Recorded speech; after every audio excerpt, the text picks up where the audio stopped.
अस्सलाम वालेकुम। इनकी पहले बैटरियां खराब हो गई हैं, ट्यूबलर बैटरियां लगी हुई थी, सिर्फ 2.5 साल में खराब हो गई हैं। जैसा कि आपको पता है ट्यूबलर बैटरियां 5 से 6 7 साल तक चल जाती हैं अगर इन्वर्टर की सेटिंग ठीक रखी हुई हो। ये बहुत बड़ा एक स्कूल है, उसमें ये एक छोटा सा सेटअप लगा हुआ है। इसके साथ सोलर पैनल इन्होंने नहीं लगाए और अभी इन्होंने रिसेंटली ये बैटरियां परचेज की हैं ओसाका 200। ये 200 लिखा हुआ है लेकिन इसके अम्पेयर जो है वो 150 या 160 होते हैं इस साइज की बैटरी के।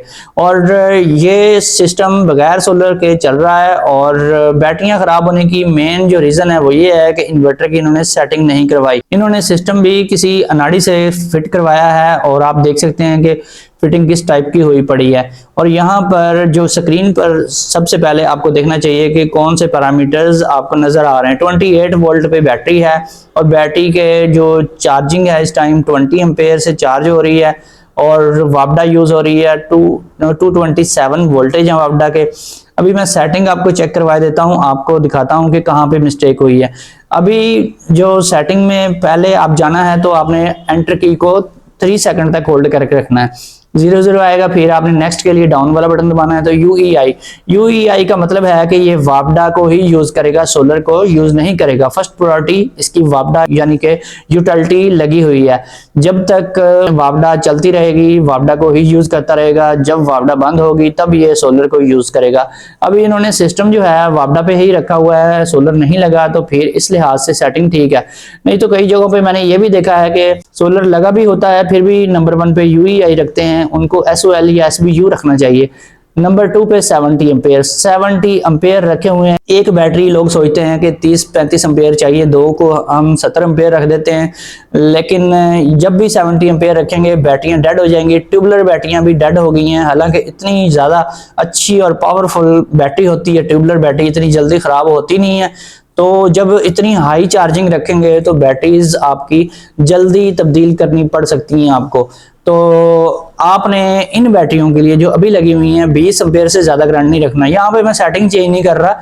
और इसके अलावा यहाँ पे 3 नंबर पे एपीएल है और इनका जो पीसी है वो भी रीस्टार्ट हो जाता है। तो उसकी रीस्टार्ट होने की यही वजह है कि 3 नंबर पे एपीएल रखा हुआ है। अगर यूपीएस रखते तो इनका पीसी कभी रीस्टार्ट ना होता।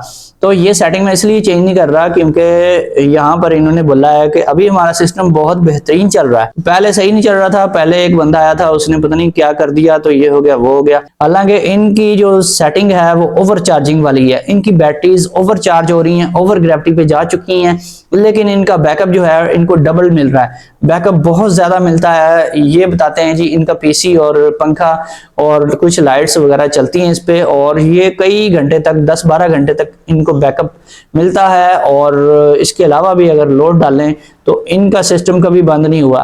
तो अभी इनको कुछ मंथ्स के बाद पता लग जाएगा कि इनके इन्वर्टर ने नई बैटरियों को भी कितनी जल्दी खराब कर दिया है। ये जो सेटिंग चल रही है इसके ऊपर ये नई बैटरियां इनकी मैक्सिमम भी चली तो 5 से 6 महीने चलेंगी, आमतौर पे 2 महीने तक रगड़ा लग जाता है बैटरियों को अच्छा खासा।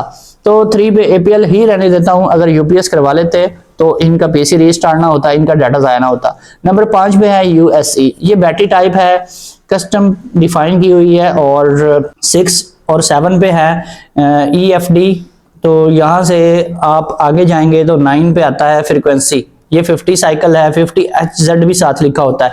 ये 11 नंबर पे है 20 एम्पेयर, यानी कि वापडा से जो चार्जिंग है 20 एम्पेयर से रखी हुई है।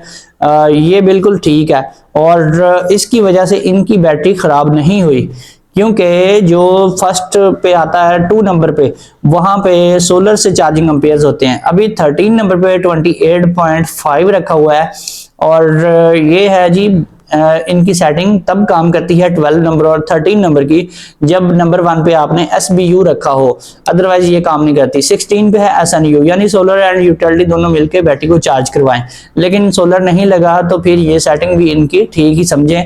और इसमें जो नेक्स्ट पे सेटिंग आती है वो है जी बजर ऑन की सेटिंग। अगर आप इन्वर्टर की बजर को ऑन या ऑफ करवाना चाहते हैं तो यहाँ से आप कर सकते हैं। 19 पे है ईएसपी।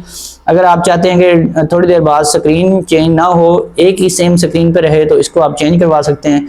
22 पे है अलार्म ऑन की सेटिंग और 23 पे है बाईपास डिसेबल या इनेबल करवाने की सेटिंग। ये सेटिंग भी ऐसे ही होती है, ये आमतौर पे काम नहीं करती। 25 पे है फॉल्ट कोड और 26 पे है 29.2। ये बेसिक चीज़ है, मेन चीज़ है जिसकी वजह से बैटरियां ये वाली लगी हुई हैं जो ये ख़राब हो जाएंगी, क्योंकि ये 29.2 रखे जाते हैं वोल्टेज तब जब ट्यूबलर बैटरी हो। यहाँ पर 130 एम्पेयर आवर की बैटरी लगी हुई है, 21 प्लेट की बैटरी है और इसका नंबर देखें तो 200 लोग समझते हैं कि 200 एम्पेयर की है, 200 एम्पेयर की हरगिज नहीं है, ये 130 एम्पेयर आवर की बैटरी है और बहुत ही ये एक छोटी बैटरी है, इसका इतना ज्यादा बैकअप नहीं होता जितना ज्यादा लोग इससे लेने की कोशिश करते हैं और ज्यादा बैकअप लेने के चक्कर में अपनी बैटरियां खराब करवा लेते हैं। तो 29.2 ट्यूबलर बैटरी के लिए रखा जाता है। अगर आप इस बैटरी के लिए रखेंगे तो सिर्फ 2 महीने में ये बैटरियां खराब हो जाएंगी। 27 पे भी वैल्यू ज्यादा आ रही है, 27 पे हमेशा 27.0 रखा जाता है, लेकिन यहाँ पर इन्होंने 28.1 रखा हुआ है। तो ये फ्लोट चार्जिंग वोल्टेज है, ये चार्जिंग कंप्लीट होने के बाद भी आपका इन्वर्टर हल्के करंट से बैटरी को चार्ज करता रहता है। इस वजह से भी आपकी बैटरियां खराब हो सकती हैं और कई जगहों पे हो भी जाती हैं, लेकिन जो सबसे ज्यादा चीज खराब करती है वो एम्पेयर्स या फिर बल्क चार्जिंग वोल्टेज। और 29 पे है जी लो डिस्चार्ज, कहाँ तक आपने डिस्चार्ज करवाना है 21.0 ठीक है। और 30 नंबर जो है आगे वहां पे है जी इक्वलाइजेशन की सेटिंग, ये भी डिसेबल्ड है।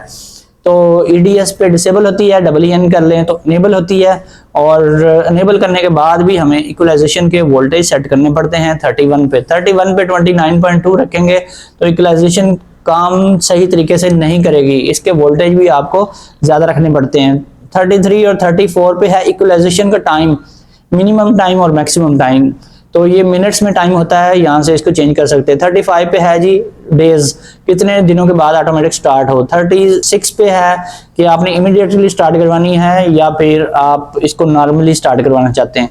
तो बाकी ये जो सेटिंग्स हैं ये इसकी स्क्रीन के कलर्स वगैरह की सेटिंग है और बाकी इसमें और कोई ऐसी खास सेटिंग नहीं है। दोस्तों अगर वीडियो पसंद आई है तो वीडियो को लाइक एंड शेयर करें, चैनल पर नए आए हैं तो चैनल को सब्सक्राइब कर लें और चैनल पे बहुत सारी सेटिंग की वीडियोस पड़ी हुई हैं, हर इन्वर्टर की सेटिंग की वीडियोस आपको सेटिंग प्लेलिस्ट में मिल जाएगी।